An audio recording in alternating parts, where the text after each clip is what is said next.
Peace. This is a meat and potato sorcery production starring myself, the Water Alchemist, and today's topic for the occult family is esoteric spices and herbs, the keys to magical success.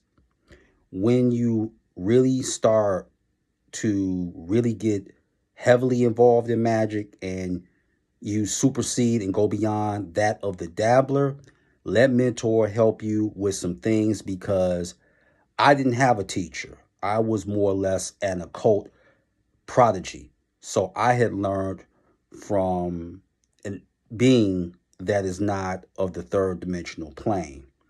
And one of the things that I want to say is that when you're doing this, here are the keys right here, right now, for you to ascend. The only person that can stop you on this journey is you. So what you're going to have to do is stay away from, as I've said in previous videos, from older grimoires. But people had took that path is because there wasn't as much information out now, so they felt like they had to go the Eliphas Levi route and the Golden Dawn. I'm not saying nothing's wrong with that, but what'll really help you, get you a teacher when you're on your journey. And the reason that you get you a teacher, now let me give you the herbs and spices. The reason that you do this is because the teacher serves as a gateway. Just like when you work with spirits, they can protect you, or your spirit guides, your ancestors. Very few can take and care of you than a magical teacher. They're teaching you not to fall into the pitfalls and traps that they did, but also what they do for you is they serve as your muscle here.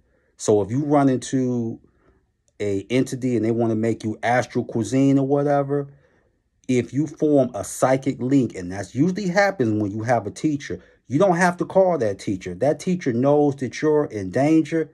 Basically, I've done that with my students, especially in my advanced class. I'm like, say less.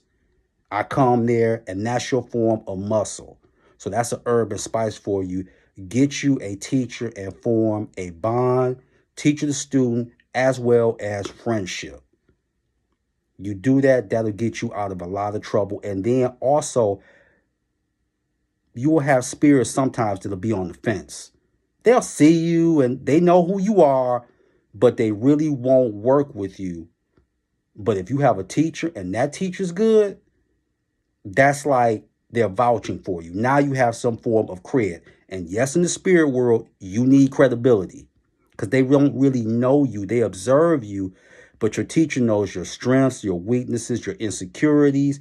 And they like, okay, if you haven't given up hope and you see something, I'm willing to give it a shot. It's like if you go into a project, you don't know nobody, and you got a person that lives over there and they respect him, you're free to come and go. That's in any neighborhood. You got to get somebody that's going to vouch for you. And a teacher vouches for you. Because Anubis knew who I was, but Anubis wasn't willing to work with me because he wanted to see what I was built like.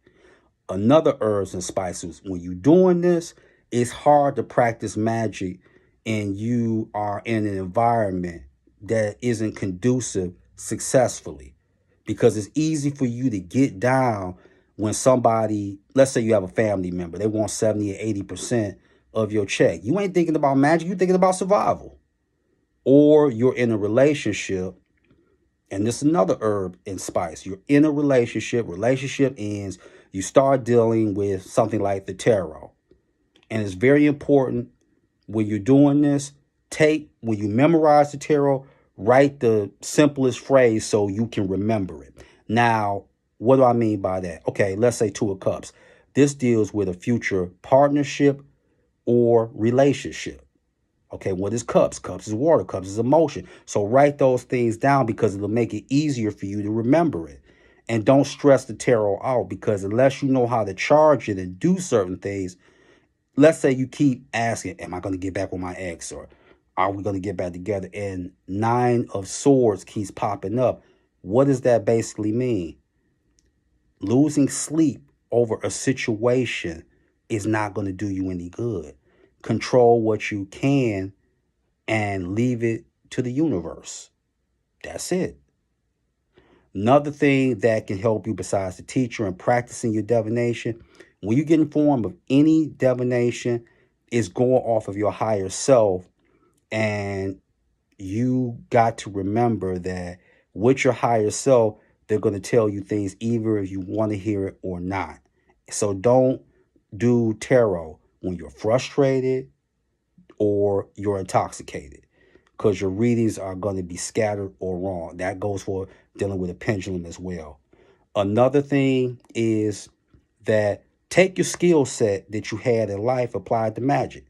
What was I? I was a researcher when I went to school, as well as an organizer when I was an activist. So I took those skills over because those are transferable skills I could use in magic, like bringing people together and then doing research on any type of spirit.